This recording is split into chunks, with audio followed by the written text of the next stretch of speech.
Saudara dan saudari terkasih, Injil kita pada hari ini diambil dari Injil Yohanes bab 3 ayat 31 sampai 36. Yohanes Pembaptis memberi kesaksian tentang Yesus di hadapan murid-muridnya. Siapa yang datang dari atas, di atas semuanya. Siapa yang berasal dari bumi, termasuk pada bumi, dan berkata-kata dalam bahasa bumi. Siapa yang datang dari surga ada di atas semuanya. Ia memberi kesaksian tentang apa yang dilihatnya dan yang didengarnya, tetapi tak seorang pun menerima kesaksiannya itu. Siapa yang menerima kesaksiannya, ia mengakui bahwa Allah adalah benar. Sebab siapa yang diutus Allah, dialah yang menyampaikan firman Allah, karena Allah mengaruniakan rohnya dengan tidak terbatas. Bapa mengasihi anak dan telah menyerahkan segala sesuatu kepadanya. Barang siapa percaya kepada anak, ia beroleh hidup yang kekal. Tetapi barang siapa tidak taat kepada anak, ia tidak akan melihat hidup, melainkan murka Allah tetap ada di atasnya. Demikianlah sabda Tuhan, terpujilah Kristus.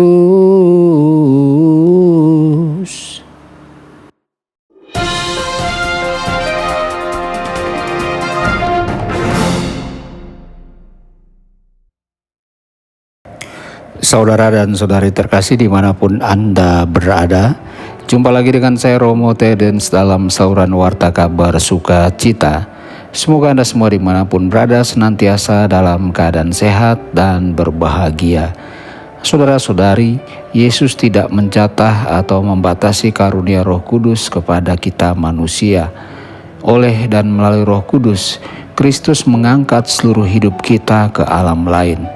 Kemurahan hati Tuhan sungguh luar biasa.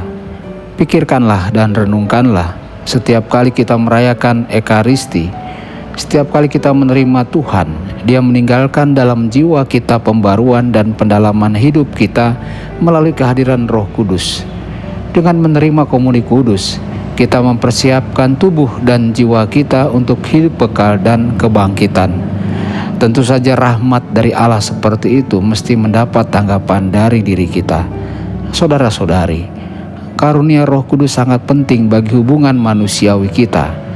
Doa Yesus yang sungguh-sungguh pada perjamuan terakhir adalah untuk kesatuan murid-muridnya, supaya mereka semua menjadi satu, sama seperti Engkau Bapa di dalam aku dan aku di dalam kamu. Untuk kesatuan seperti itulah Roh Kudus mutlak diperlukan. Karunia Roh Kudus agar efektif menyediakan penangkal bagi semua kecenderungan kita terhadap perpecahan. Roh Kudus memerangi kesombongan dan egoisme kita dengan mengingatkan kita akan kerendahan hati Kristus. Dia membangkitkan kesadaran bahwa kita harus hidup dalam kasih dan memberi kita kekuatan untuk memberi tanpa menghitung biayanya. Dia memampukan kita untuk bertekun dalam kesatuan. Saudara-saudari, kedalaman hati kita adalah tempat kita akhirnya mengalami karunia Roh Kudus ini.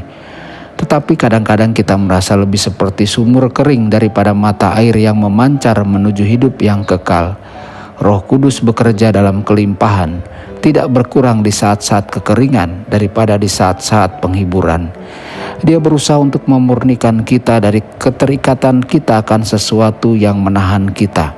Dia mengarahkan kita untuk mencari Tuhan demi kepentingannya sendiri dan tidak berpaling kepadanya hanya sebagai pemberi anugerah rohani yang ilahi. Namun tetap saja kita harus menunggu saat penghiburan dengan pengetahuan penuh harapan bahwa Tuhan sudah dekat. Ketika kita mengalami penghiburan ini, kita akan mengalami konfirmasi bahwa karunia Roh Tuhan tidak seperti yang lain. Roh Kudus adalah jiwa gereja.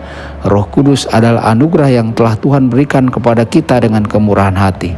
Semoga kita menjalani hidup yang lebih selaras dengan kehendak Allah di bawah bimbingan Roh Kudus sendiri. Tuhan Yesus memberkati dan menyertai Anda semua. Sabda Allah adalah kebenaran. Sabda Allah adalah kehidupan. Mari kita mencintainya, mari kita menghayatinya. Ya Tuhan yang ku